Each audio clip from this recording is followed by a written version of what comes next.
Welcome to the Zero to Lab. My name is Arpit Pandit, and a quick introduction about myself. I have been in training industry for more than 17 years, and out of which past 12 years I have been training CCI, mostly CCI, sometimes Linux and CCNA, CCNP as well.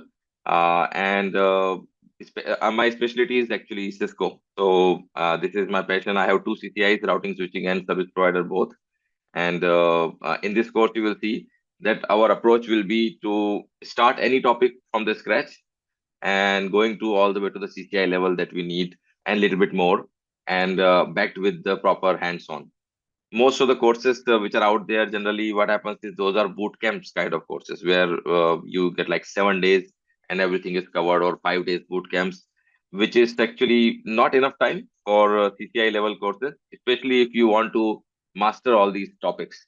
So if you have already done your extensive studies for years and then you just want a little push before going for the CCI exam, then it might be okay to go for these kind of boot camps. But we were thinking, okay, there is something missing. There is no dedicated course where people can join after passing their or studying their CCNA or CCNP, and then want to get in-depth knowledge, get some time also, so that they can practice and focus on the things that they need more practice. And of course, going through all the topics from the very basic starting point, like maybe on the CCNA level starting point. So for example, if you start MPLS, multi-protocol level switching, we are going to start from scratch. We'll go all the way to the required level for CCI. But then again, there are some topics which you already covered in CCNA on some level, again in CCNP. For example, OSPF. You learn about OSPF in CCNA, then again you learn about it into CCNP, and then after that, you come to CCI. So in CCI level, we are not going to start it on an advanced level, assuming that, hey, you already learned something in CCN and CCNP. We'll start it from the scratch because we want to make sure that whatever you learned before, you will have a good revision. And if there is any gaps, you will bridge those gaps before moving to the expert level where you become very, very comfortable for the CCI level as well, right? So that will be the approach that we are going to take for this. And that's why the very first thing you must almost be thinking that what will be the structure of this course. So let's start with that. And then of course, we will see what exactly are we going to cover in more detail. The first thing, the exam that we are talking about is called CCI Enterprise exam. And earlier it used to be called CCI Routing and Switching. Now it is called Enterprise Infrastructure exam. And it is divided into two parts, right? First is the qual exam. Now, qualification exam is the written exam. It's a multiple choice question exam where you will get 60 to 70 questions and you have to answer them within 120 minutes. And in this exam, when you pass this exam, you will be able to book the lab exam, which is actually the practical configuration exam. Now, earlier, what used to happen, there was a dedicated CCI qual exam. So if you pass your CCNA or CCNP, those were different certifications. And then you have to pass one more exam called CCI qual to be able to book the lab exam. But now Cisco has changed it. And the exam that you need to pass to be able to book the lab exam is the Encore exam, which is part of the CCNP, right? It is one of the core exam for CCNP certification. So if you are preparing for your CCNP, or if you already prepared for your CCNP and already passed your Encore exam, then you already are eligible to book the lab exam. But in case if you haven't done that, that's not an issue because we are going to cover the topics that we will need for Encore level. But the thing is that if you just need a knowledge, then it will be okay to directly come here. But if you want to pass the CCNP Encore exam, there is a structure for that exam which is slightly different. So that is something you need to do the CCNP course for that. Topics are a different matter, right? Topics definitely you are going to cover. And once you pass this exam, you will be able to book the lab exam. And this zero to lab class is actually focused on that 8 hours hands-on lab configuration exam, which is called the CCI Enterprise Infrastructure version. Actually, now it is 1.1. I need to update this PPT because we actually cover the newer topics which have been changed slightly into version 1.1. So what exactly do we have into the lab exam? The lab exam is an 8 hours hands-on based exam, out of which it is divided into two parts. So out of which the first part is called design. So this is what I think, Lama, you were asking earlier as well, that do we cover any architecting in this? So basic part of that will be covered because you need to pass the design part of it. So it's not the same as CCDE exam, which is full on design expert exam. But this part will actually cover, do you understand the concept of topologies, how exactly things work with each other, how do they interact, and what do you need to know to start building up a particular network. For example, you need layer 2 first, and then you need to build layer 3 on the top of that. So switching has to be configured, then only your routing will work, and then only after that other IP services or VPN services can be configured. So if you directly go and start configuring, for example, GRE tunnels, they are not going to work because they need reachability already. And reachability comes with layer 3 routing protocols. And routing protocols can only work if you have connectivity between devices via switches or any layer 2 network, right? So that is the logic of designing that we will learn. So this is going to be the first 3 hours. So when you go for the exam, on the exam day, you have 8 hours. The first 3 hours are going to be design part. So this part is not actually configuration. You will see it will be MCQs, multiple choice questions, drag and drop questions, and no configuration required. So you will not be required to click on a device and configure it. Instead, they will give you some scenarios like maybe configuration snippets or output of some show commands, or maybe an email exchange between a manager and an employee. And based on that information, you need to conclude what could be the issue or what could be the solution. So they can ask you, what do you think? Show IP OSPF neighbor output from two different devices, show IP interface brief output from two different devices, and what do you think why OSPF neighborship is not coming up? And based on the output you see, you have to just select one of the 4 options or 5 options. That's the multiple choice question, right? So this is similar to your CCNA and CCNP exams because you just need to answer based on your knowledge of the technology. So for this one, you don't need any special practice. All you need is the solid fundamental knowledge of the things. Like if the OSPF membership is not coming up, you need to know that what are the things that need to be checked for OSPF membership to come up. Like when the hello messages are exchanged, we have some certain things like the network must match between two routers, the area ID must match, the timers must match, hello and hold on, hello and dead interval of OSPF, and the number of neighbors they have found on the same link, that also must match. Router IDs must not match, router IDs must be unique. So these things, when you check step by step, you will be able to find out where is the issue when the neighborship is not coming up. So if your fundamental knowledge is solid, you will be able to answer these questions very easily. And that's what we are going to focus in this course, to make sure that your fundamentals are very, very solid. You become very, very comfortable and confident into each technology, right? So that this part becomes very easy. The second part, the next 5 hours of the exam is going to be deploy, operate, and optimize. So in this part, you will have to do the configuration. They're going to give you a topology, which is called the multi-protocol topology. And in this topology, you will have to configure 3 major sections. The routing and switching core part, which is similar to what you used to have before as well. You will have your layer 2 technologies uh, like VLANs, trunking, Ether channel, VTP, spanning tree protocol. Then you will have layer 3, where you will have routing protocols, OSPF, EIGRP, BGP, and some of the technologies like multicasting, quality of service. All these things will be part of the core routing and switching topics. The second section will be SDN, the software defined networking, where they will ask you questions and the configuration for 2 different branches of software defined networking. One is the LAN side branch or campus side branch, which is called SDA, and the WAN side branch, which is called SD-WAN. So again, we are going to make sure we cover both branches and understand properly how these configuration work. And the last section is the programmability section. So in this section, they will ask you automation and programmability. So in this part, you will need to understand how exactly Python works, embedded event management EEM work, REST content, REST conf and REST con protocol work, how REST APIs are sent and get the response from that. So we are going to do many practicals into this part as well. We are also going to cover Python. So if you have absolutely no idea how Python works or you never did it before, no worries. We are going to again start it from scratch and make sure that we have enough knowledge to be able to query any router or switch or change the configuration of router or a switch according to our requirement using a Python script or using the netconf or resconf queries, right? The biggest section in the exam you will see will be routing and switching, because although it is the core topic, but there are many things there: layer 2, layer 3, VPN technologies, IP services, security, ACLs, and all these things, QoS, multicasting, all these things will be into the routing switching part. So that is the biggest part. SDN is bigger, but not as big as routing switching. And the smallest part or smallest section would be the programmability section.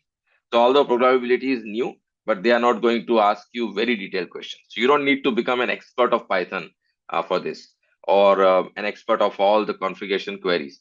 But you need to know the basics, and you should be able to use some certain softwares like Postman. Postman is the client-side software which we can use to send the netconf or resconf queries to the router.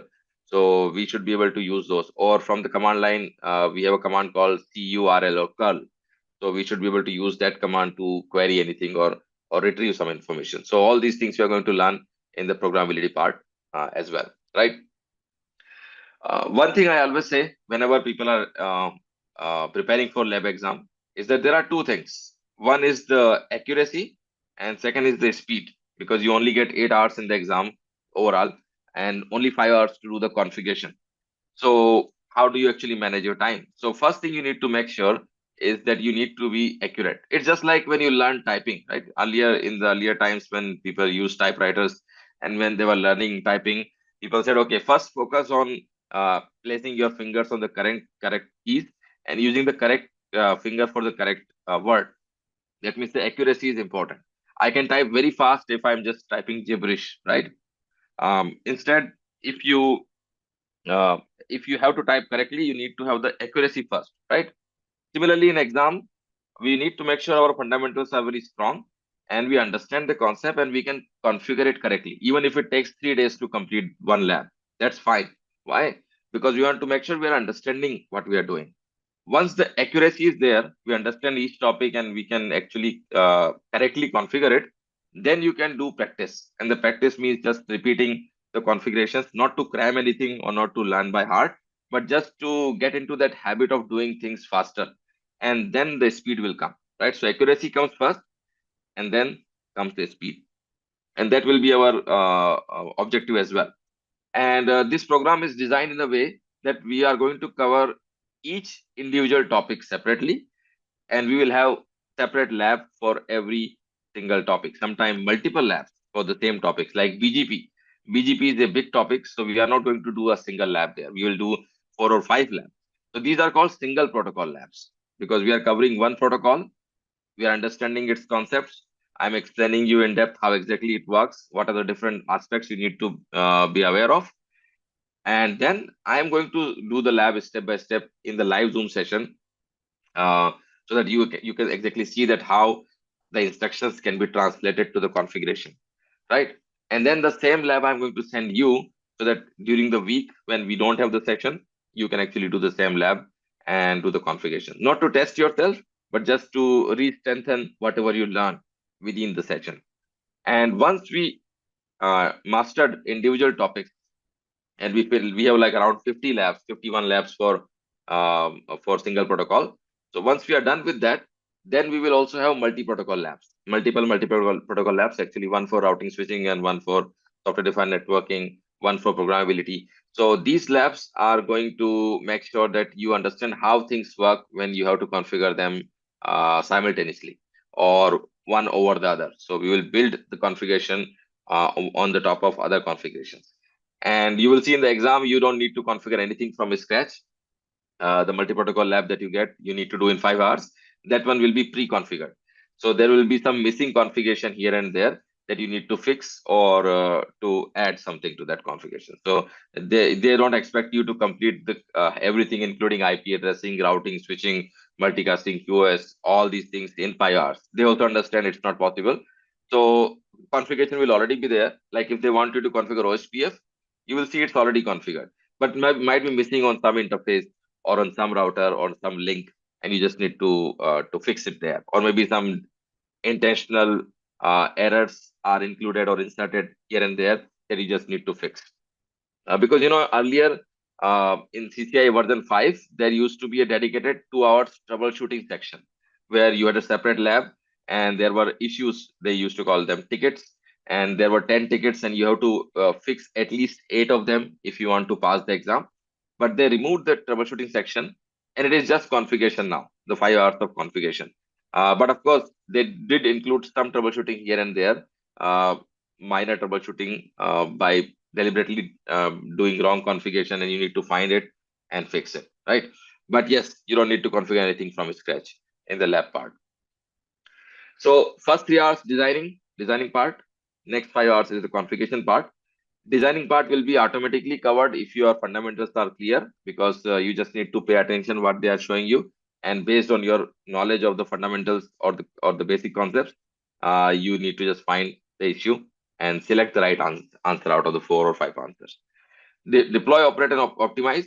Your strategy should be, and we will talk again when we come to multi-protocol labs, is the accuracy and then the speed. And then this will also be covered. That's why many people ask me that, okay, after we complete this course, can I go to the exam the very next day? So my answer is always the same, that as far as the knowledge is concerned or the information that you need to pass the exam, yes, you will already be equipped with everything that you need to pass the exam. But what about the speed? Everyone is different when it comes to practicing. So that's why people don't immediately go for the exam next day. They take their time. They say, okay, now for next 4 weeks, I'm going to do the multi-protocol labs again and again. Why? Not to cram anything or to learn anything by heart, but just to get that rhythm, that speed, so that even if they change the questions, I have the knowledge of the technology. I can adapt faster and can do it. So some people can take 2 weeks, some people can take 4 weeks or 8 weeks, but that speed part takes a little bit extra time after the course is completed, right? So if you have any questions, you can let me know in the chat also about this. And of course, we will have a Q&A at the end where I'll open the mic again. So you can ask me that time as well. So this is the lab structure, or this is the lab we are going to cover. So you will see that the devices will be partially configured, and you will need to configure the devices as per the instructions. So instructions is what the PDF or the instruction file they will give you, that will tell you what to do. And we will actually use a similar structure here. All the single protocol labs that we are going to do every session, they will also have instructions, and you have to configure the devices based on the instruction, right? So that actually brings us to the course structure. How exactly are we going to tackle this in our course? So few of these things I already told you, but let's go through it again. What is the course structure for this class? So this class is going to be once per week, so one session per week.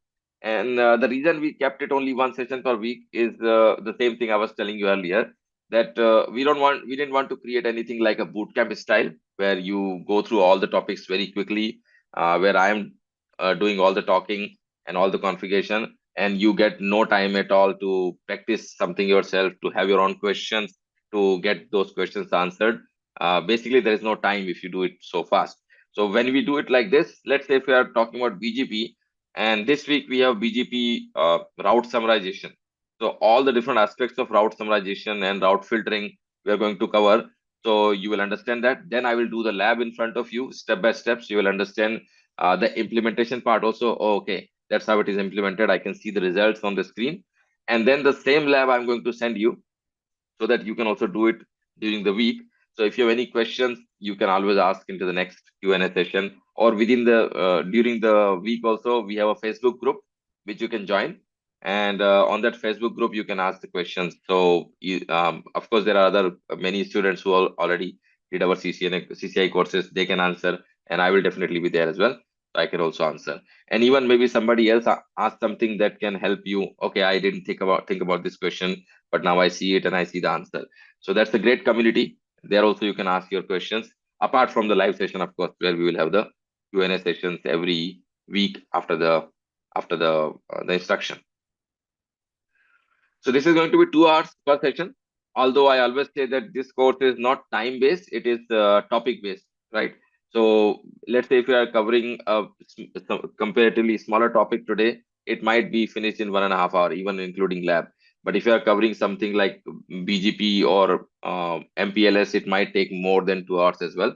So it's not strictly 2 hours, sometimes less, sometimes more. But it is going to be certain topics that we're going to cover, backed by the lab that I'm going to configure within the live Zoom session, right?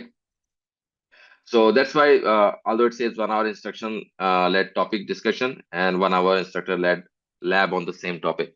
So this is again not very rigid. It's not going to be 1 hour of theory and 1 hour of lab. Sometimes the theory will go a little bit more than 1 hour and the lab will not take so much time. Sometimes the lab might take more time comparing to theory, depending on the topic, right? But overall, the logic is that I'll start with the theory. I'll explain you how things work. We are going to answer 3 important questions of anything that we cover. What we are talking about, why do we need this, and how to do it, right? So these 3 things, once these are answered, you will understand the complete curve of that of the technology. Like if we talk about DMVPN, the first question comes to mind is, what is DMVPN? So it's a multi-point VPN, dynamic multi-point VPN, which allows you to have tunnels to multiple locations using a single tunnel interface. And within different locations, you can have dynamic tunnels come up as well. So you say, okay, why do we need this if we have other tunnel technologies? So we will say, okay, other tunnel technologies like GRE are point to point.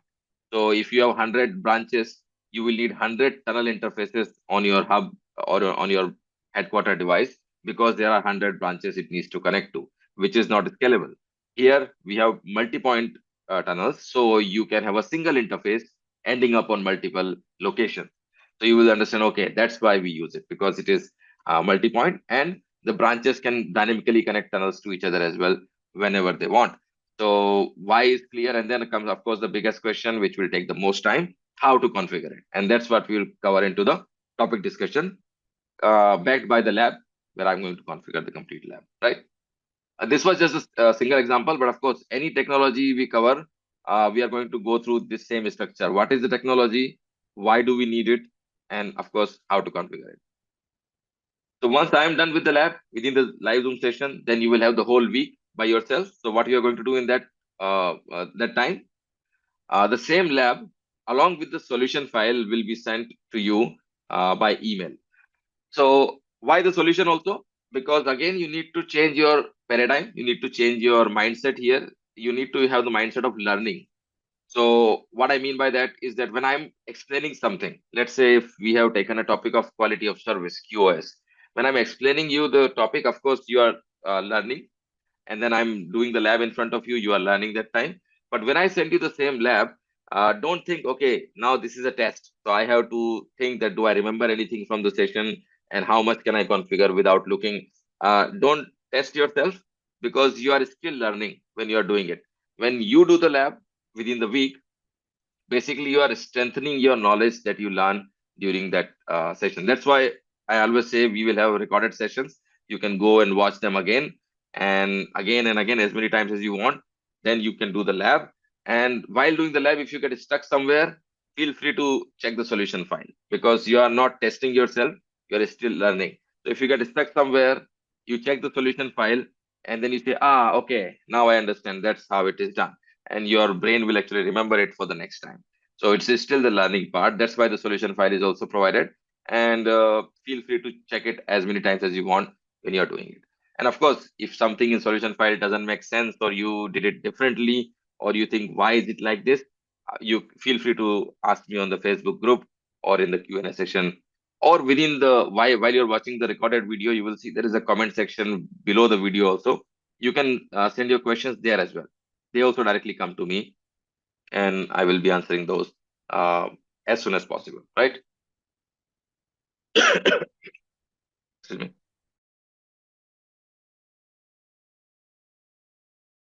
So students need to do the lab and send the configuration. So this is something optional.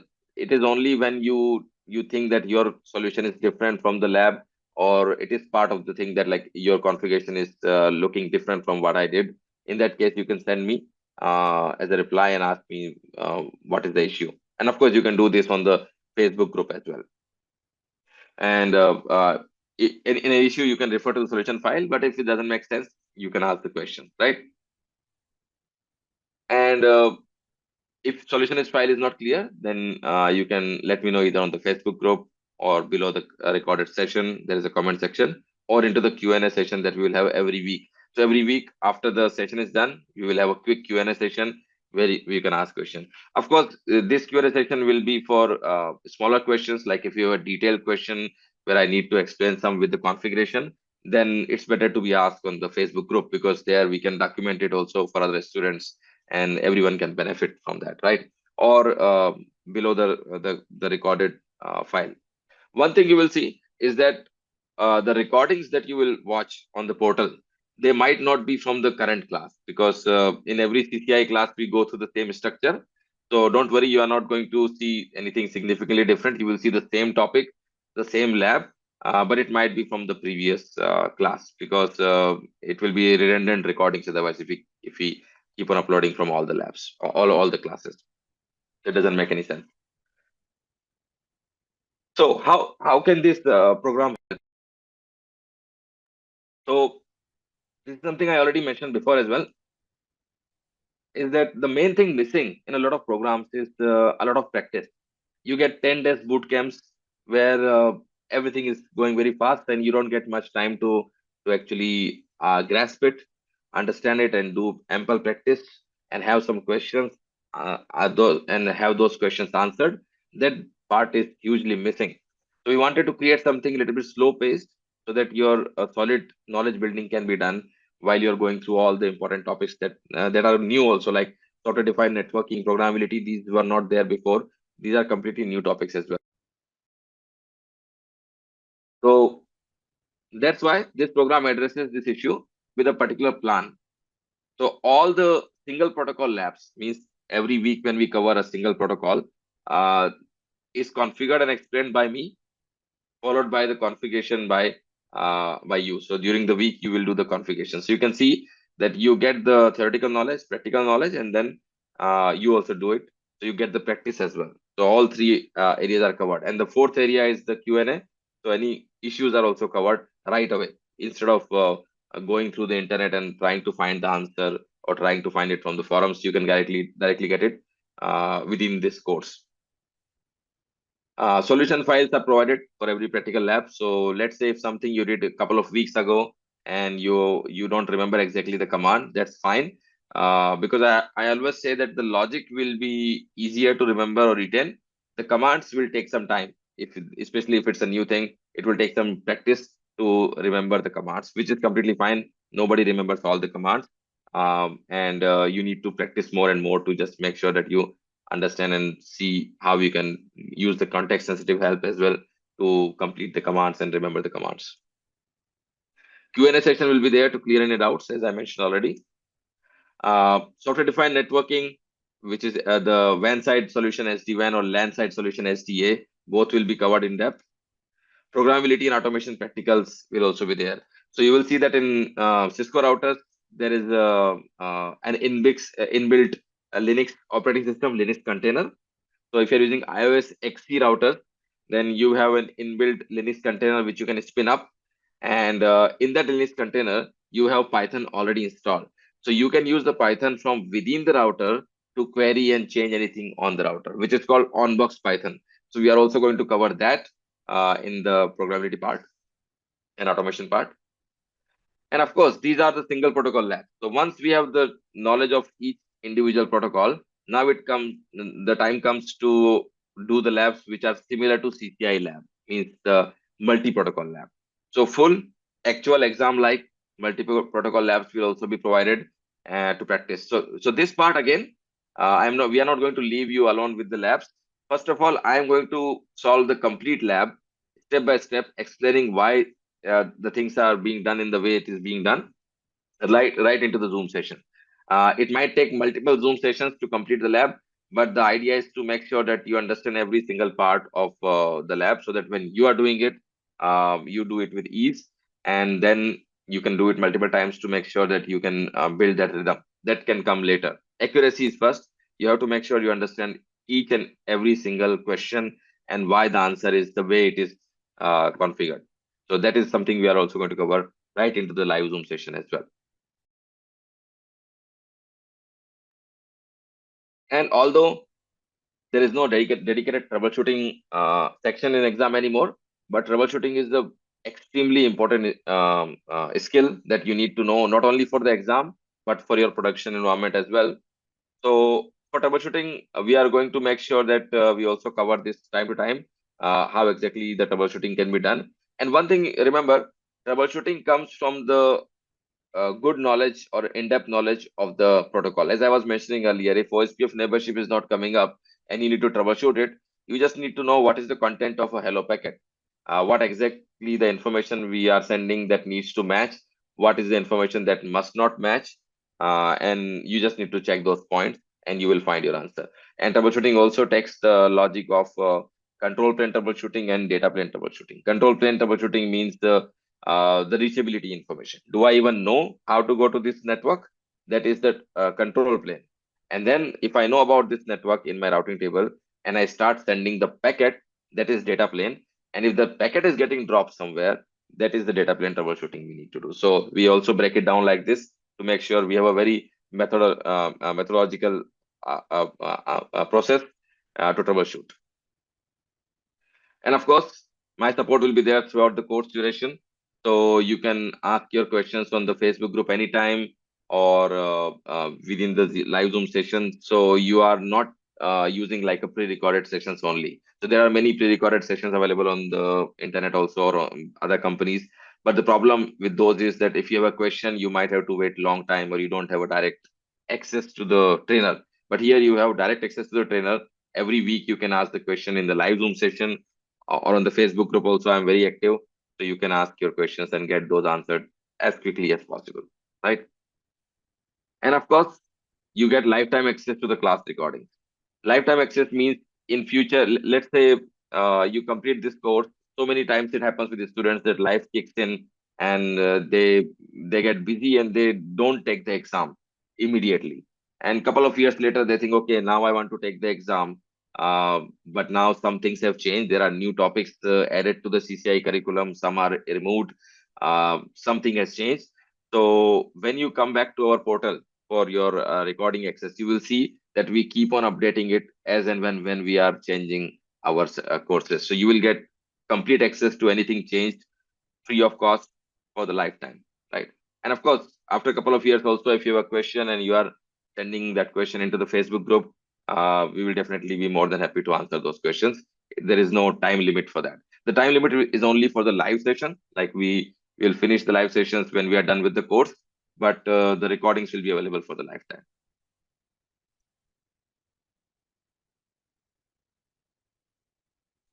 Okay, I see a couple of questions from Damani. Will we also keep the VMware for lifetime too? Yes, absolutely. So VMware is the first of all, it's the free software because we'll use VMware workstation.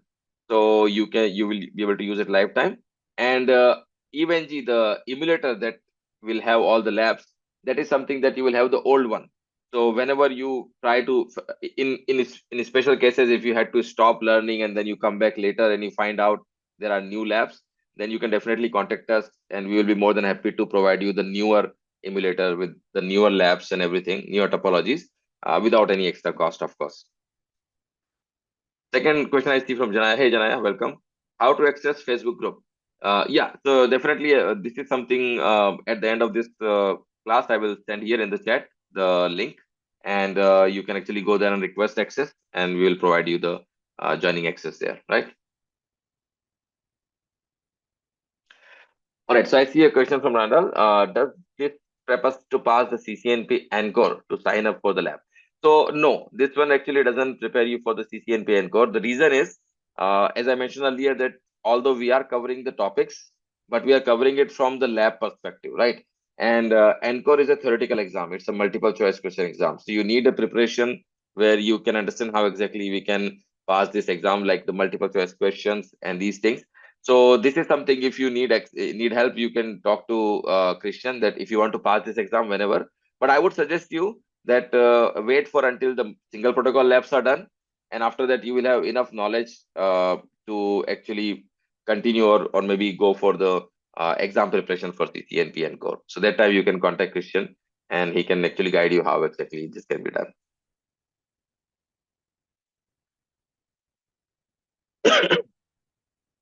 Sorry. So now the main question: how do we exactly do all these practicals? How are we going to do the labs, right? So we are actually going to use an emulator. So let's talk about the tool that we are going to use. So the tools we use is called the EVNG, and it is configured, or it is actually imported into VMware. So VMware you need to already have installed. It is a VMware player, especially workstation player, or if you are paying for it, it's called workstation Pro. So that is something you need to already have installed. In case if you don't have it and you have trouble installing it from internet, let me know on the email, and I will send you the link to download it directly from our personal sources, so that you can directly install it and use it. Don't worry, no virus or anything, because we have our own personal Dropbox where we keep all this software. So it's not from, I'm not going to send you a third party link, so you don't need to worry about that. So in case if you want to download VMware Workstation Player, I can send you that link as well. And once you have the VMware installed, then you import the OVA that I sent you into the VMware. So for example, once the VMware is installed, it will actually looks something like this. Like I have the VMware Workstation 17 player. There might be a newer version as well, but there is no issue. You can use 17 perfectly fine. And in this workstation, it will show you the different names here. Like right now, it is showing 17.6 is available. I can update it. I can skip it, or I can say remind me later. It's fine. You don't need to update it to use for this class. So you will see that there is a zero to lab. There's a name zero to lab here, right, on the left hand side. So this is the the topology where we will do all our configuration. And so how do you get this? So if you have just VMware workstation, how do you get to this point? So first thing, just to reiterate, if you go to the portal where you have all the recorded sessions, you will see the very first video is the EVNG setup, where I'll explain you exactly how to, once you have works VMware, how to import the OVA that I have sent you into here, and then how to use EVNG. But just to go through quickly how exactly it is done, once you download the OVA file from the Dropbox link I had sent you before, you go to the player file and open. You need to open the OVA file, or you can press Ctrl plus O also to open the file. So when you click on the open, you go to the particular OVA file wherever it is that you have placed. For example, GTL, this is an OVA file that I sent you. So you double click on this, and when you do that, it will ask you to import this file, and you click OK. And once it is imported, it will actually look something like this: zero to lab, or whatever the name you like to give it, it will show you here, right? A few things that you can change here. For example, currently zero to lab I think is on, so it will not allow me to change here. But just to show you an example, for example, zero to CCNP. Let's just assume this is zero to lab. So once it is imported, it will show you some detail here on the right hand side. Like RAM is 8 gig, and it is using Ubuntu 64-bit machine. You can go to the edit virtual machine setting, and you can edit some settings here. For example, how much RAM you want to give, you can actually change it according to your system. And you have to make sure that the network adapter is set to net, because we will need in future, we will also need our host computer to communicate with this routers and switches. So this is what we need to use, the net type of adapter, right? First, the network adapter should be net. Second one you can ignore. We are not using network adapter 2, so this could be anything, we don't care. Network adapter 1 has to be of the net type, right? So once that is there, you click on the play virtual machine here, right? And when you click on the play virtual machine for the zero to lab, you will actually get something like this. So it will actually boot the EVNG. So EVNG is the emulator that we are using. So this is an emulator, right? It's not a simulator. So what is the difference? Simulator actually simulates the devices, means it's actually a software which is created to just look like a router, or a switch or behave like a router or a switch, but there is no operating system in the backend. For example, Cisco's packet tracer, it's a simulator. So you don't actually have iOS images in the backend. You are just using a software which is acting like a router or a switch. So they don't support all the commands. But an emulator like EVNG that we are using, it actually uses the real iOS images, real Cisco routers or switches operating systems in the backend, and it is just the front end so that you can connect to the devices. And when you start configuring them, you will see that you get the complete access to all the commands that you would get on a real router. So only what you are missing only here is the real physical rack where you have physical routers, connectivity, all. Uh, excuse me, but everything else is already there. Like once you get to the access to the CLI, you will get the same experience as if you are connecting to a real router or a switch, right? So once you boot this, the EVNG, uh, and by the way, EVNG is a free software. You can go to the EVNG website, you can download it. But the issue with that is that it's just a software, it's just the front end, right? There is no back end provided by them. They say, okay, you want to use router, switch, firewall, software defined devices like SD-WAN devices. You need to procure them yourself from somewhere, and then you need to import them here, because EVNG is nothing but Ubuntu software, right? Ubuntu Linux machine. So you need to log in here in Linux machine, and then you need to somehow download iOS images for routers and switches and software SD-WAN devices, and then you need to copy them into the Linux machine. After that, you need to license them. So there is a licensing procedure also, the complete procedure. So there is a lot of hassle before you can start configuring anything. So we wanted to make sure that you don't have to go through all these things. That's why we created this package, the OVA package that I sent you. So the OVA that I sent you, when you import it, and as I mentioned, go to the file, open and then import the OVA.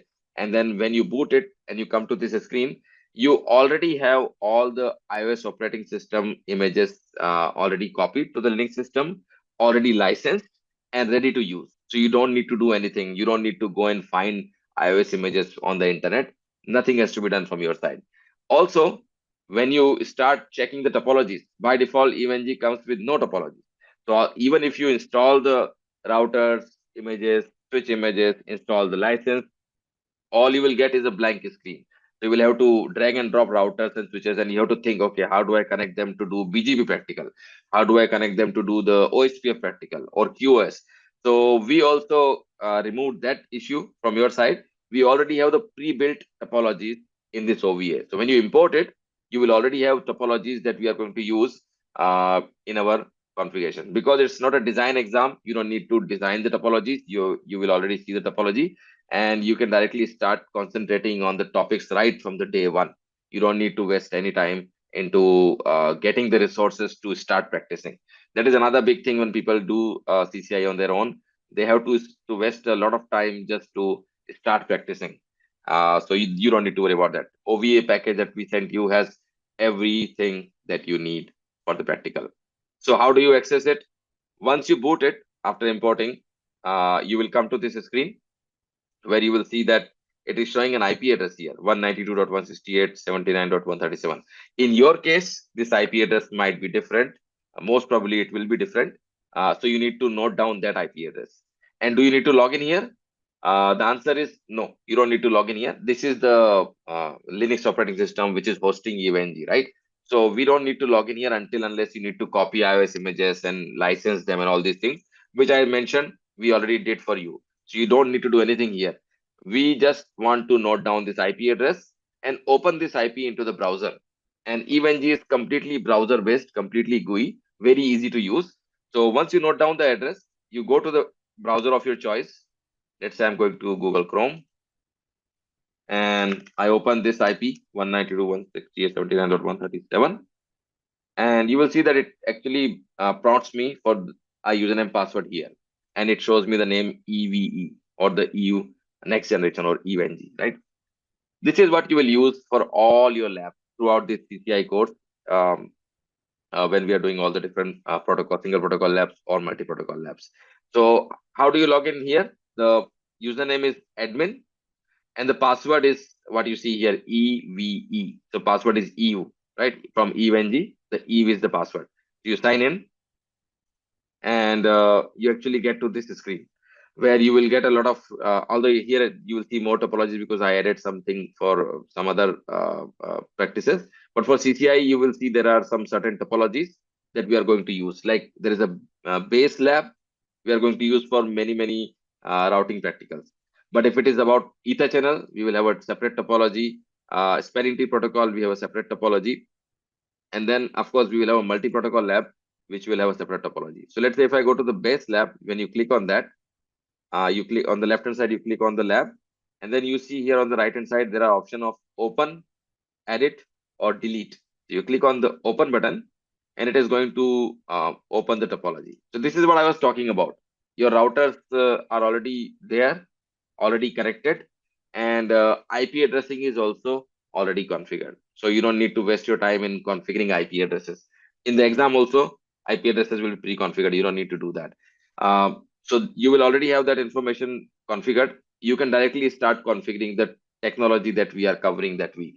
So if you are configuring EIGRP, you can directly start configuring it and checking its parameters and everything without wasting time into connecting the routers and then configuring IP addressing, all these things. You don't need to worry, right? So how do you access the routers? Let's say I want to configure EIGRP between router 1 and router 2. How do I boot them? So you can actually right click on any of the router and you will see the option to start it or stop it.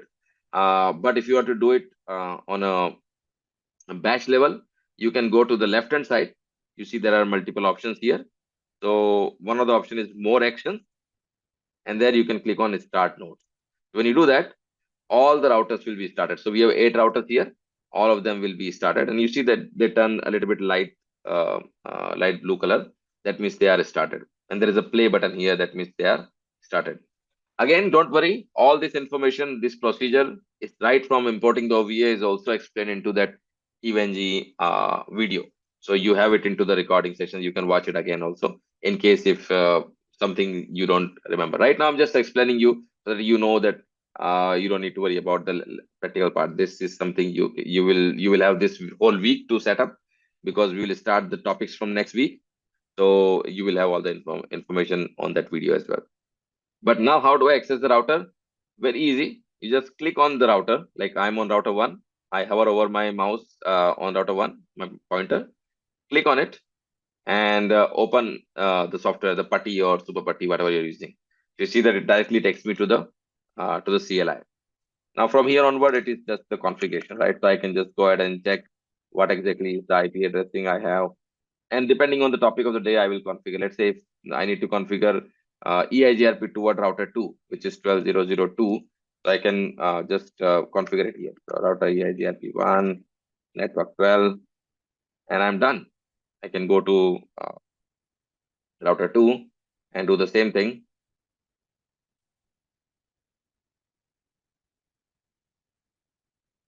And the neighborship should come up between router 1 and router 2. There you go. EIGRP neighborship is up. So again, we are not actually learning EIGRP here, just explaining you that configuration will become pretty easy once you have these things set up, right? So you don't need to worry about the EVNG setup. This will be there. And about the labs, you will see, I will send you the labs in 2 formats. I will send you one PDF, which will have the instruction. Like, for example, if you are covering MPLS. So, excuse me, exactly what you need to do, shut down the links between some routers, configure OSPF between router 1, 2, and 4, and these different instructions will be there. And you need to configure MPLS and VRF according to that, right? So, of course, in the live Zoom session, I will explain you how exactly MPLS work. Again, what is MPLS? Why do we need this? How to configure it?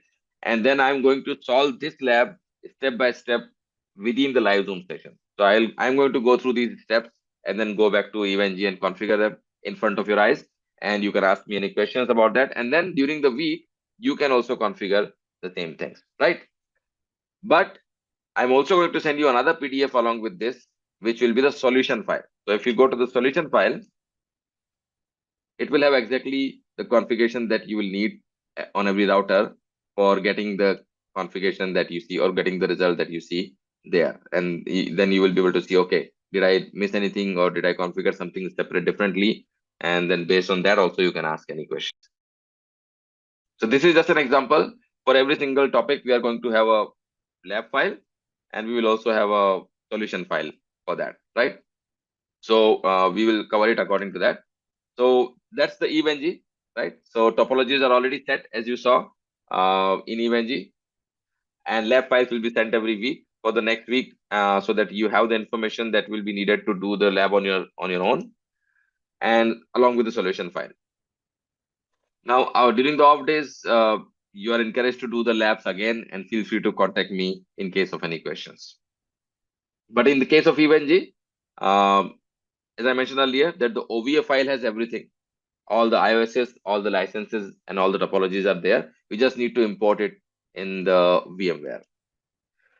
What about the RAM? How much RAM should you allocate to this virtual machine? So as you can see, I was showing you earlier, I'm using 8 gig RAM. So that's the recommended RAM for core topics, for routing and switching topics. But for software-defined networking, 16 to 32 gig RAM will be better, because although even if you have like 8 gig RAM, it might work, but it will be very sluggish. Software defined WAN actually is very resource hungry, so it needs more RAM. So it's better if you can give 16 gig, or better if you can give 32 gig as well. So this is something I always tell to students, that the second-hand PCs that you can buy from eBay or from Amazon, they are very cheap, and it's a good investment for CCIE, because it's a long-term course, and you don't need it right now. Right now, you can use your laptop or whatever you have with 8 gig RAM or 16 gig RAM. You can use it, because for the core topics, which are actually many, we will do around 50, roughly 50 labs. So we have ample time. You can actually use your laptop for now, but maybe you can actually plan within next 4 to 6 months, plan to buy like a second-hand cheap, maybe $200 or $300 CPU, which has more RAM, because you don't need to worry about the processor. You don't need like the top of the line processor, i5, i3, everything will be okay. You need more RAM, because of the devices need more RAM, right? So it's investing into a dedicated PC just for your CCI preparation, especially into the second part of this course, will be a good idea. Will be a good recommendation. But if you already have a laptop with a 16 gig RAM or 32 gig RAM, then that's fine. You don't need to worry about a dedicated PC.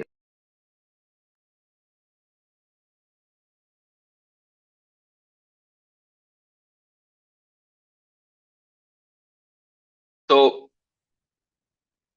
after you import the OVA, make sure you adjust the RAM according to how much you have.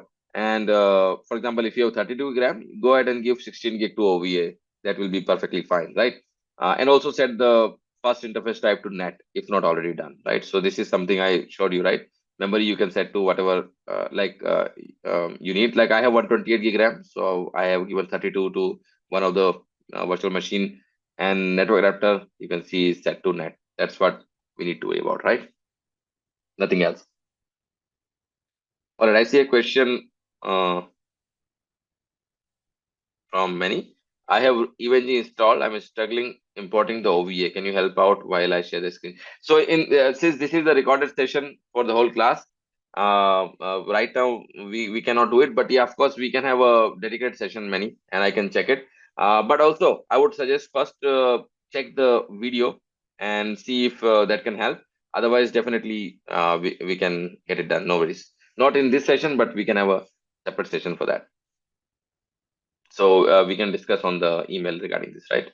Also, send me some screenshots what exactly the issue you are getting on the email. So maybe there is something I can directly solve from there. Thanks. All right. So what is expected from your side for this course? So consistency is the big thing. Just show up, because you will see that most of the time people lack the motivation, because they are doing it alone, and there is no one to check on them, and then or no one is to do it with them. The progress is not together, so you don't get the motivation, or you lose motivation after some time. But if you keep on showing up into the live Zoom sessions, you will see that there is a progress going on, and you are also doing the labs, so it will actually give you motivation also. Okay, I'm learning new things and I'm doing it now, so I just need to keep the momentum going on, right? Just show up to the labs. All other things we have taken care for you. So all the different aspects, like you need the in-depth knowledge, we got it covered. You need ample practice, we got it covered. You need the tools, we got it covered. You don't need to actually gather anything. All the things are pre-set up for you, and you just need to keep doing the practice, right? And show up, understand, learn the technologies, do the labs, ask the questions. That's the important thing, right? That's the whole thing. We can call it be consistent, and you will start seeing amazing results.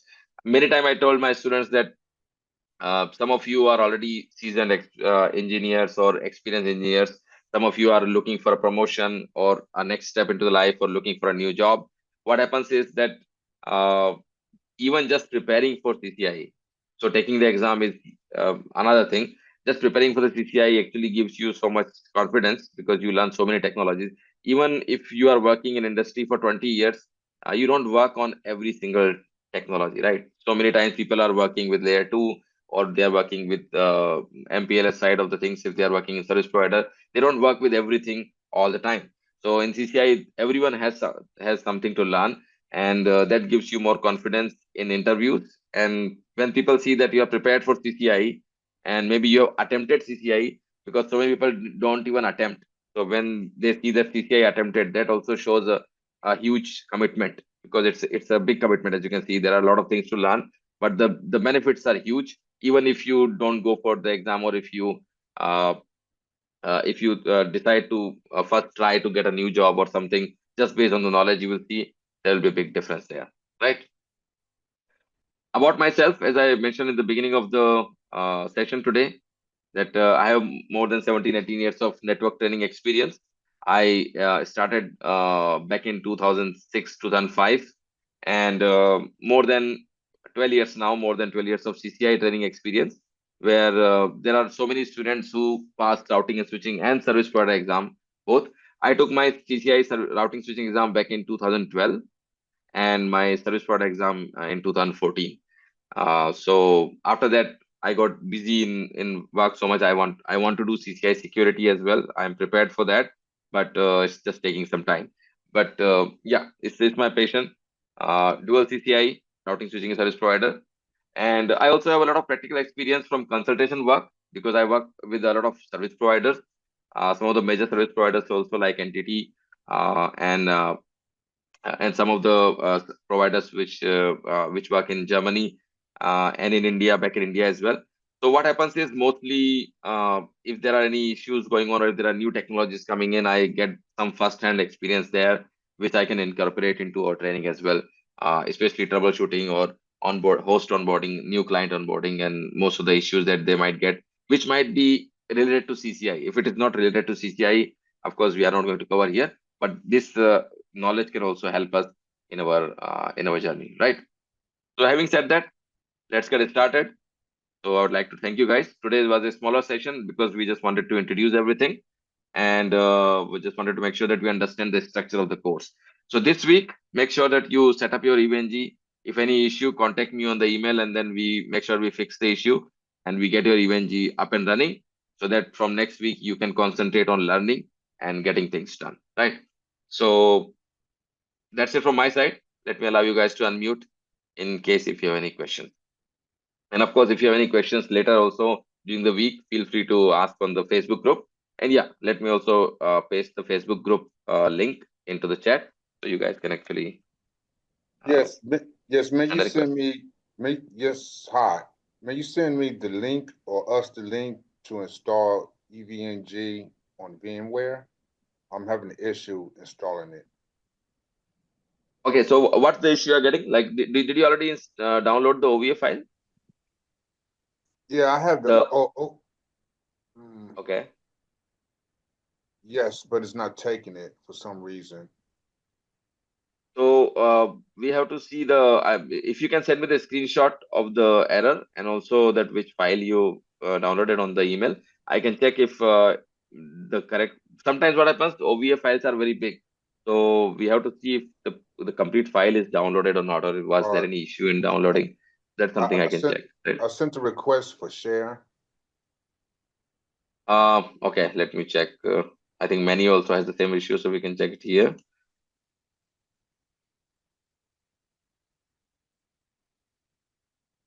Yeah, you can share the screen now. Okay. Let's see. I think this might. Okay, do you see? Yes, I can see it now. Okay, so I accidentally installed two EVNG. So I'll go to Okay. I'll open by going to here. Am I correct? Okay. Matter of fact, is Yes, this yes. OS okay? Ubuntu Yeah, system everything looks okay? okay. Everything good. Okay. Yeah, you can just click on play virtual machine. Wait a minute, that's not supported. Okay, so click OK. Now don't play the machine. Just click on the EVNG one time. Yeah. So go to this to the settings. You see that below the play virtual machine there is a edit virtual machine setting.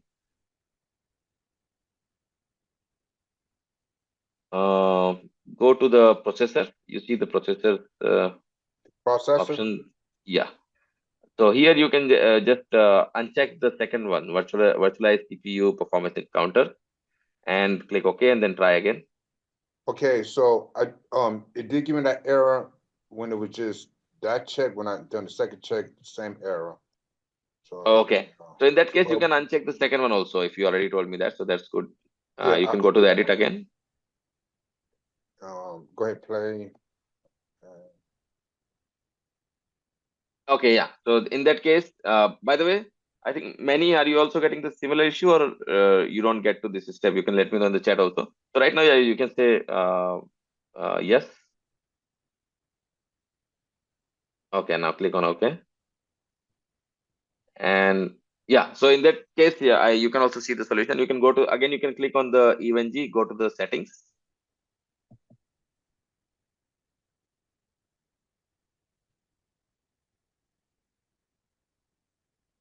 And under the processors, uncheck the second one also, the first one also, the Intel VTX one. Yeah, and you can click OK. So now try to play again.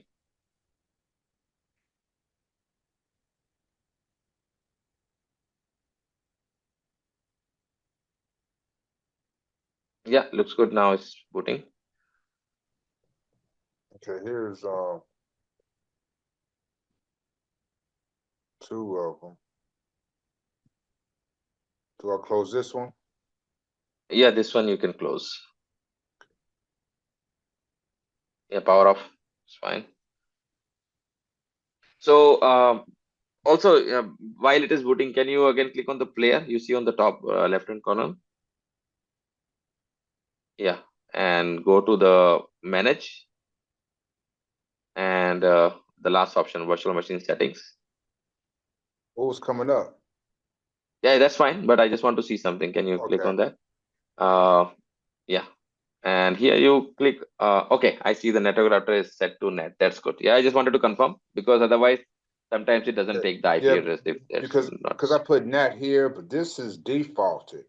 This gave That's me fine. no option. Okay. That's fine. That's fine because that one we don't even use. Yeah, that's good. You can see it is showing an Yeah. IP address here, right? So 58.130. so I'll go ahead and I'm trying to copy and paste the IP address, but I'll go ahead and just Yeah, yeah, write it down. it will not allow you. You just have to note it down.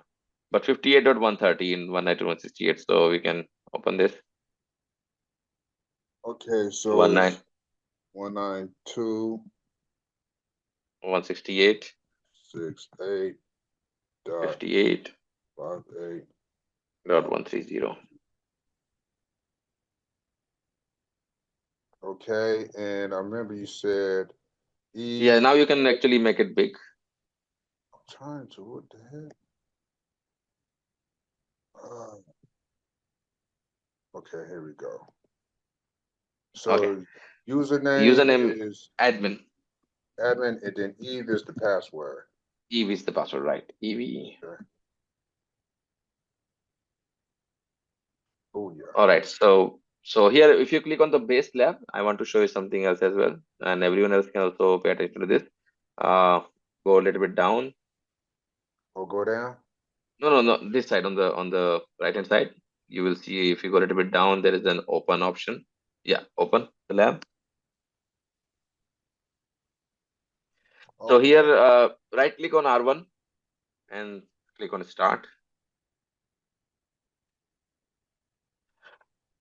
So guys, once you import the OVA and then you start EVNG, and if you get to this part where you can start the device, like you can see R1 is started, you should be able to click on it so that the software putty can open, right?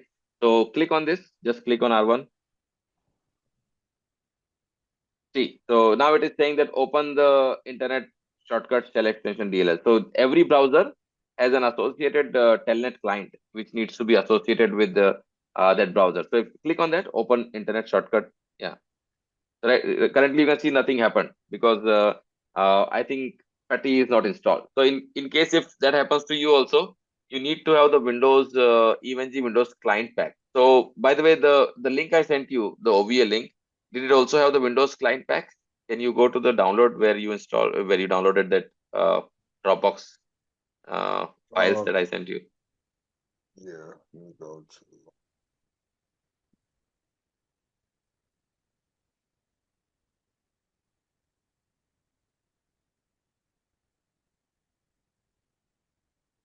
oh, it was yesterday. Let me make sure this download. Maybe the date modified, you can arrange it according to that. Uh, Um, if you click. we'll put the date. Yeah, no, just below that, yeah, just below that, you should date modified in the columns up. Yeah, Yeah, you click on that. So I think you should change it to, yeah, it doesn't seem here.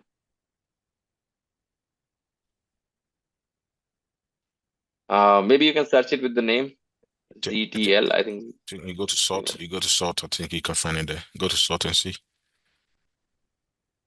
so it was OVO and OVA.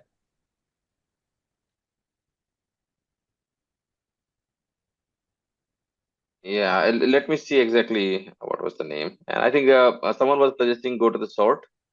If you go to the sort menu, Go to the who sort. Okay. yeah, and then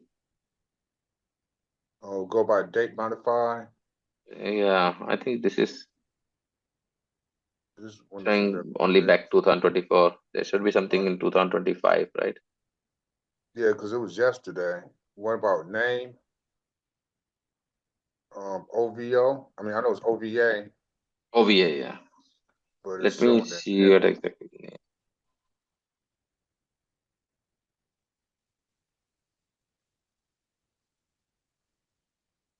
LVA.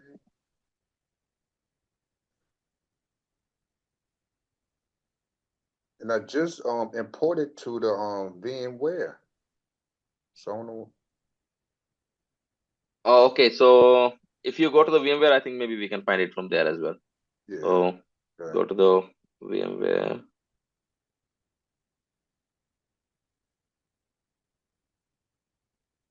Okay, so here if you go to the player up and Go. you see on the left See. hand side up, no, a little bit up, Oh yeah. see the player, yeah.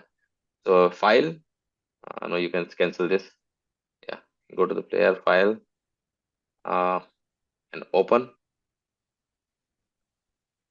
So it should open the same location. Oh, you place it on the desktop, I think, right? Check here, is it showing here? On the desktop.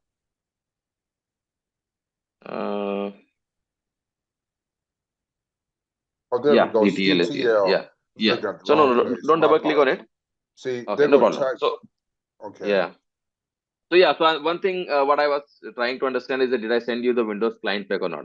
Although it is available free of cost on the EVNG website, but I'm going to send you guys a link today, which you can download a very small software, which you install that, and I'll send you the procedure as well, so that when you boot the router, like currently you're booting, you can click on it and directly the putty session should open, right?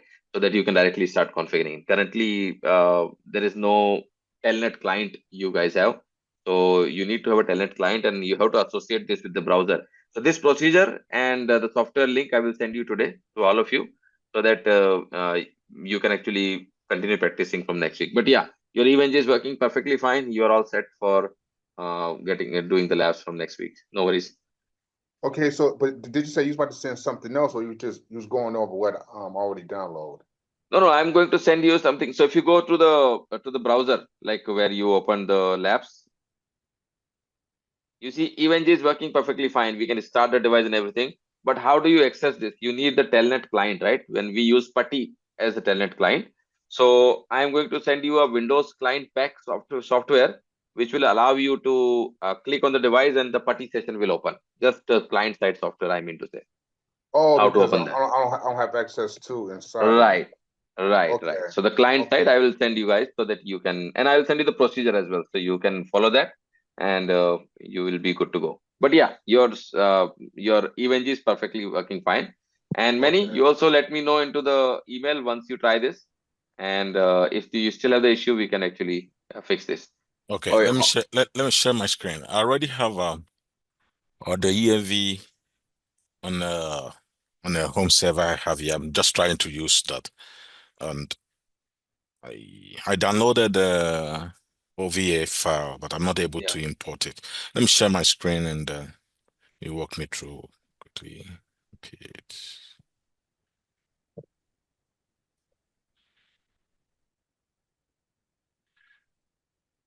Can you see my screen? Yes. Yes, Okay, so so you have ESXi host and yes, EVNG. Okay, so see, this is actually the EVNG Pro that you have. yes, That means you already have the software. So the issue with this is that this software will need the complete procedure. Means you need to have procure the iOS images, and you need to have the licenses and everything, and then you need to create the topologies or import the topologies. yes. So So I have the license.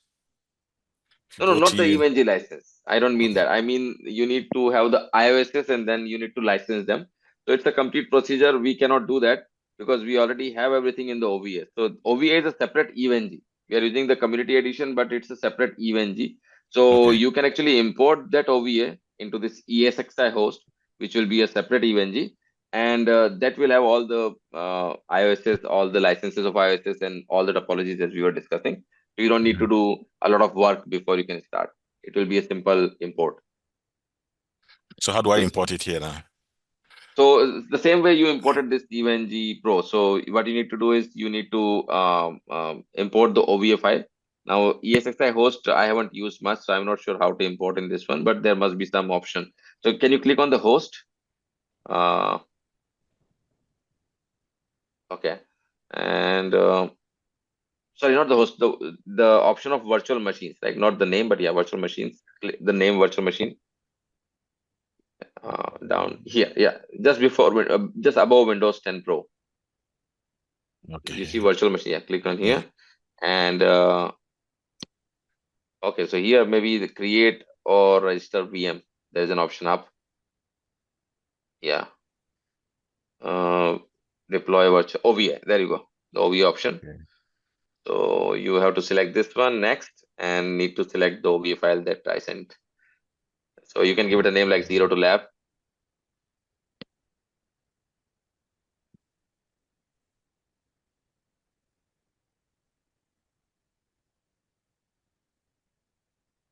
Okay, and you can click to select the file here.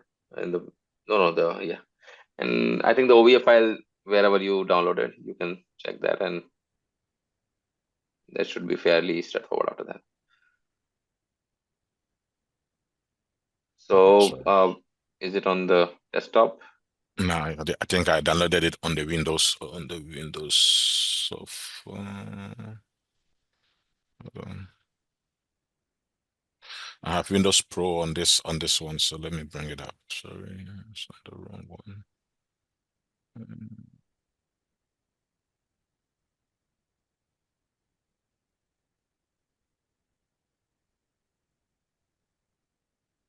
Yeah, I can see that ztl.ova here on the backside.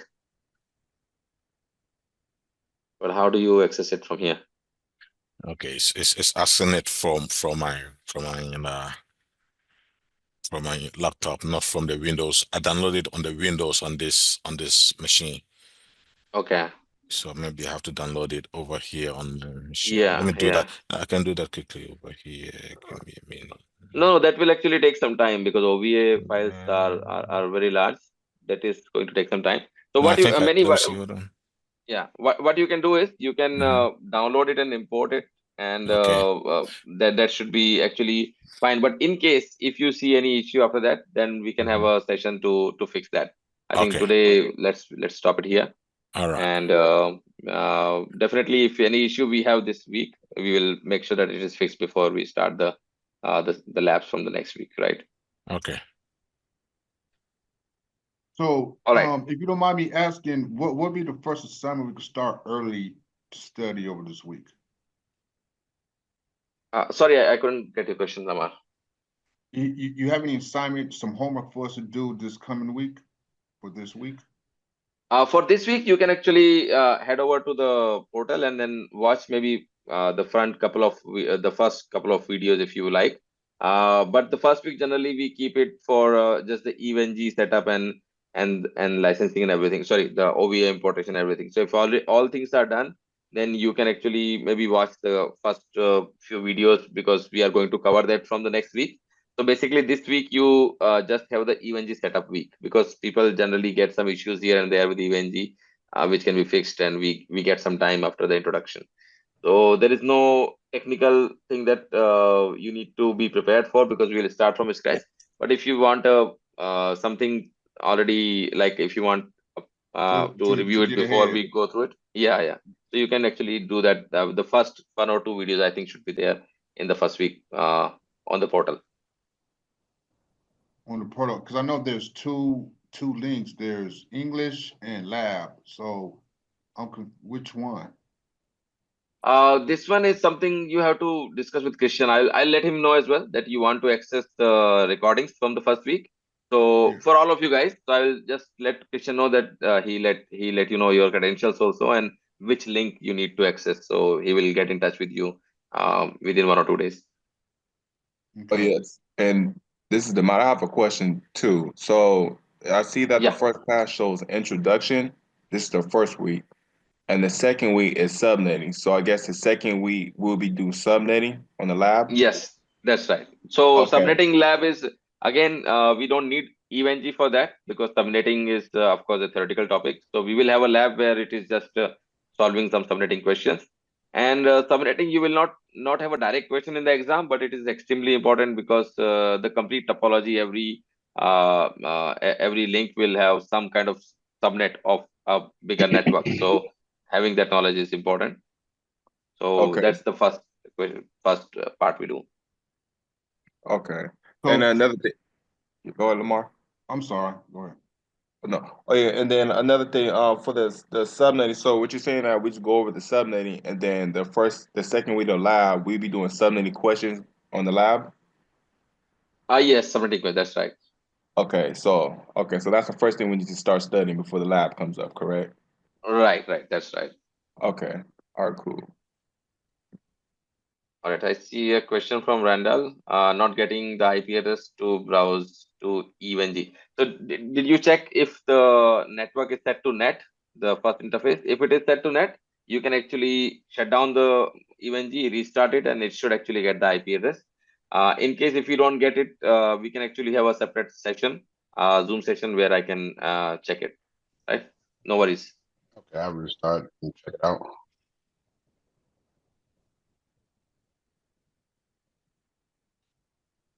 Right. And in case if you see that it's still not working, then let me know in the email and then we will have a session and then I can fix it before the next week. No worries. Okay, to have a meeting for the session, could you send your email so I can set up the day for this, set up this lab? I'm still not getting access. Sorry, I couldn't Yes. understand your question. Yeah, what's your email so I can set up a day for us to go over this lab because I'm still not getting through it, the file. No, so this is we are going to do within the session. So the same link that you joined today, this is going to be same for every session every week. We are not having different link for any for every week. So the same link or same Zoom session that you joined today, we will use it every week for every session. Okay. Yeah.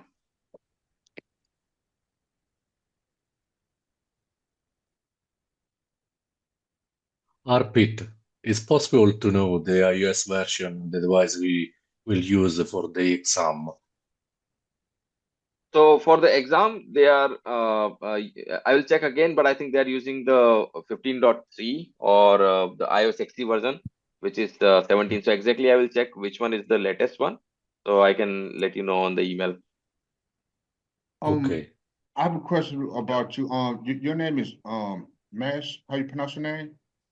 Arpit, ARPIT. Okay. Yeah, Okay, great. right. So I see, congratulations. I'm sure you already received that thousands of times, but you CCIE 2 times, so you got 2 certification as an expert. Yes, sir. Okay. And so while you training, that's part-time, and do you have other work as a expert? What happened is that I did that for some time where I was like a full-time employee of some organizations. But to be honest, training is something which I like a lot. So that's why we started this business. So now training is my full-time job, but I also do consultation where I only provide my inputs for some issues or some design questions that organizations have. So you can say I'm doing the consultation work part-time, but the training is the full-time work or the my business. This is our business actually. So our training business is our full-time work. Great, congratulations. Um, Thanks. I appreciate it. and thank you for this service that you provide for us. And No my problem. question, yeah, so I'm a network engineer myself, but not an expert, associate as for NA level. We'll take care of that. Yeah, so with that, for the past years, I've been seeing the pay rate is decreasing pretty fast. Yeah. But I see that the IE pay rate is still strong. Yeah. Yeah. So This is pretty with good. yeah, so with that,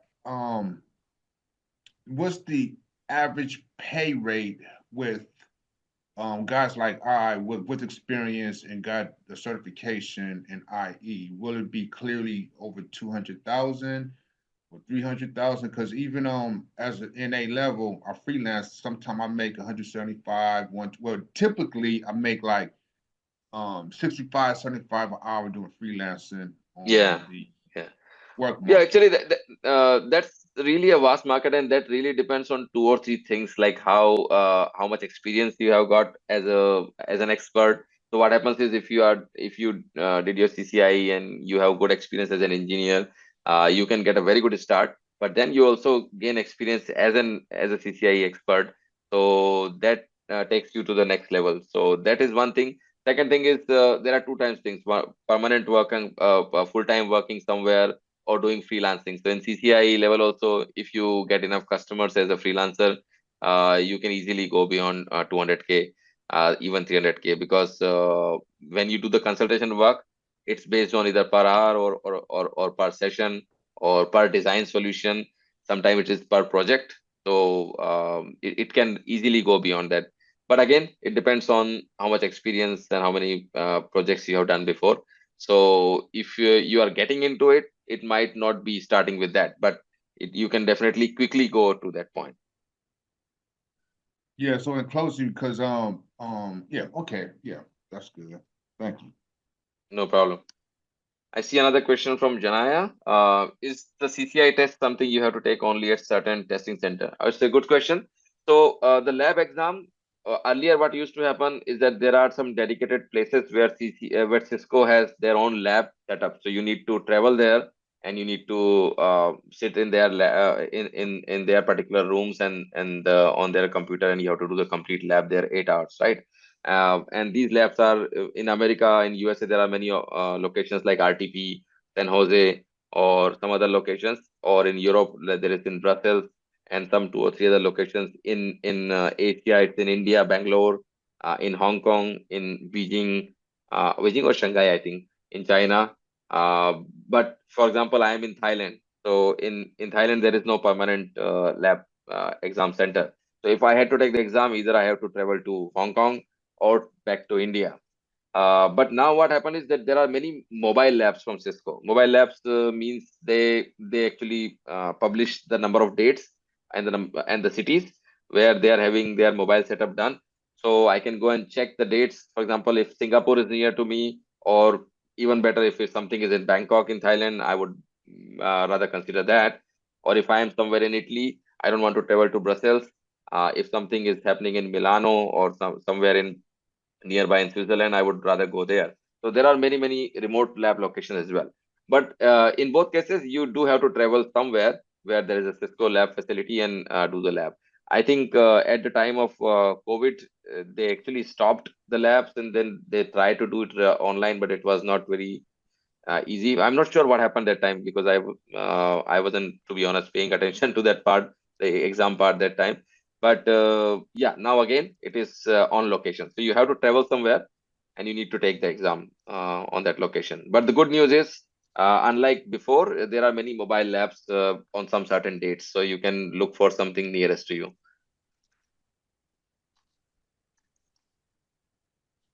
Oh, yeah. Also, I still have an issue down on this file. It's still saying corrupt. The file is showing, okay. So Yeah. the link is correct because I think other people also downloaded it. So maybe you can try with some. What kind of internet connection do you have? Is it a good one? Yes. I'm at home right now. Yes. Okay. So let's see if you still have the issue.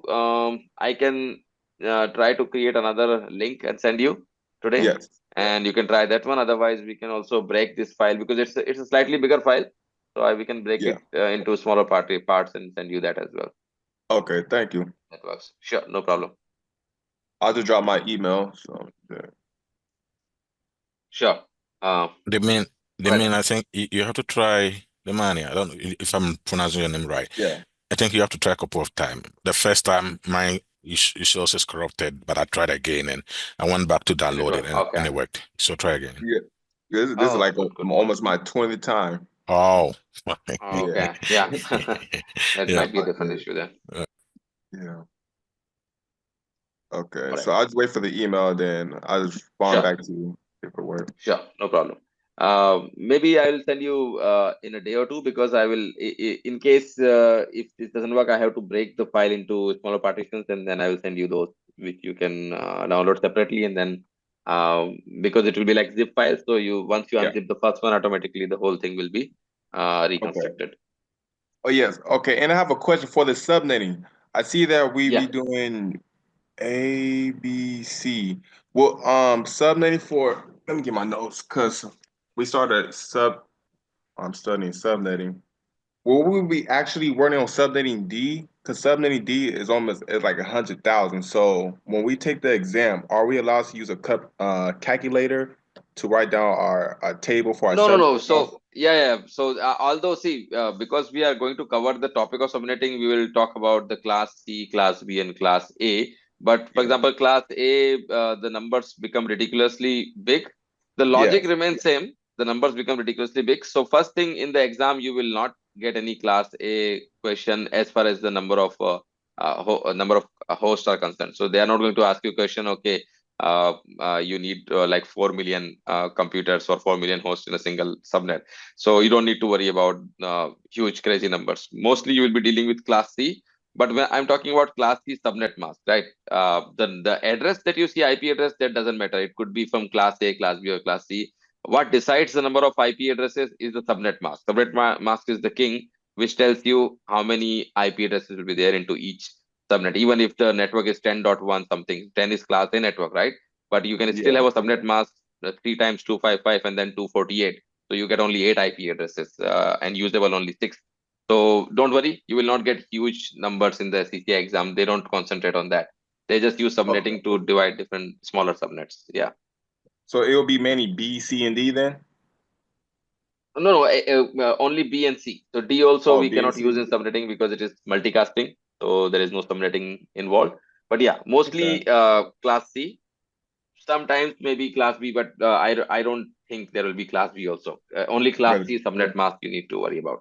Yeah, because Class C is 256 and Class B Yeah, is 65,000. That's 65,000. Yeah, so that's also no, unlikely. yeah, Unlikely. that's why I answered. I was like, are they gonna allow us to get a calculator so we can write down our table and use that our cheat sheet? Because I know they said we can write down a cheat sheet before we take the exam and we can use that. Am I correct? Yeah, so yeah, in the exam they will give you a pen and couple of blank papers, so you can write down things there as well. Calculator, I think, is also allowed. I'm not sure because I don't think I used it that time, and mostly because it was Class C, so you will also most probably won't need it. But and because we are also going to talk about some shortcut methods, so you will not need it at all. But it's still, yeah, I think calculator is still allowed in the exam. It's not something a big Yeah. deal. Yeah, the Yeah. way you taught the short method, 'cause I finished the submitting class, the way you taught the short method, you got 3 methods, and I like the third one. Okay. Third one is good. Nice. Yeah. So, yeah. Everyone has a different approach for some reason. So this is something we will discuss next week in more detail. But yeah, Yeah, thanks for that. thank you, I do thank see a you. question from Randall. How much SDA LAN is part of the CC exam? So you will see that software-defined networking is a newer topic that they are including into the CC exam. So you do have the second section into the practical part of SD-WAN and SDA.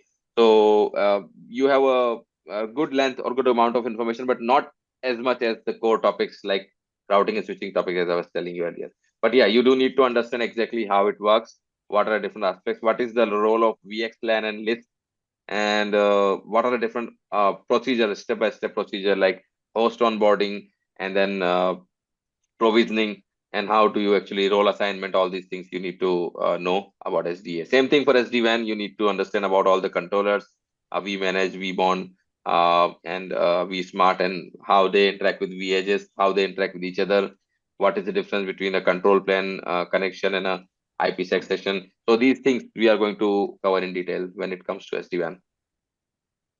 Okay, so we won't be asked to kind of design it or implement it or anything like that as far as in an environment that has like a wireless or an ICE controller or anything like that. No, no, not like that. Yeah, you're right. So, although we will understand the importance of ICE controller, like what is the importance of ICE in this, what is the importance of WLC, but in the Mhm. exam, they will ask you mostly with just the DNS center and switches which support the DNS center onboarding. So sorry, the switch onboarding on the DNS center. So only the switch to the DNS center part. They will not cover the security part because ICE they cover it in CCI security in detail. So they don't have it here much, but just the introduction part. Um, this might be a dumb question, but I seen advertisement that you guys what devices you would cover, but I haven't seen no APs or wireless controller as well. Is that going to be covered as well? No, no, no. Wireless we are not going to cover because what happens after CCNP is that you have CCI enterprise infrastructure and CCI wireless. So there is a dedicated CCI for wireless now. So they don't have any wireless question into this enterprise infrastructure exam. So, And what about so APs? yeah, so access points also there is no access point into the exam. If when you go Oh, for the exam also they will not ask you anything. Right. I see nice. another question from Janaya. Can you send me the OVF file? Okay, yeah. So I will send you today, Janaya, the OVF file which you can import into the VMware. And just in case, I'm going to send you guys the link to download the VMware software, which you can ignore if you already have it. But if you don't have VMware or having any issues, you can use that link, right? Mm. So this is the Facebook link I sent now on the group, Facebook group. That if you haven't joined yet, you can actually send a request. In case any question, you can ask there as well. With the screenshots and everything, detailed questions can be asked there. Okay, what was that software you say you was going to send for us to get access to the devices on EVN? What was the That, name of that that? that is called the Windows Client Pack. So what happens is you Windows need, client. yeah, Oh, Windows I Client Pack. downloaded that too. I think yeah, that is something, but you need a procedure for that. So I have a PDF which has the instructions that what you need to do with that. So I'm going to send you that along with the link to download this software in case if you don't see it. So you can download it there from there. Okay, yes, I have that. So where you go email, you go send it through the chat or email. On the email. So I'll send you Okay. all of you guys on the email, Thank right? Sure, no problem. All right, guys. So thanks a lot for joining the class, and it's going to be an exciting journey, and we are going to learn a lot of things. Feel free to get in touch with me anytime on the Facebook group, or you can send me any questions on. If it's non-technical, you can send me on the email also, like any issues with the software installation or anything. And I'll see you guys next week. All right, thank you. sir. Thank you, everyone. All right. And yeah, Janaya, I'll send you the OB file. All right, thank you. Thank you. Bye bye. Locked out.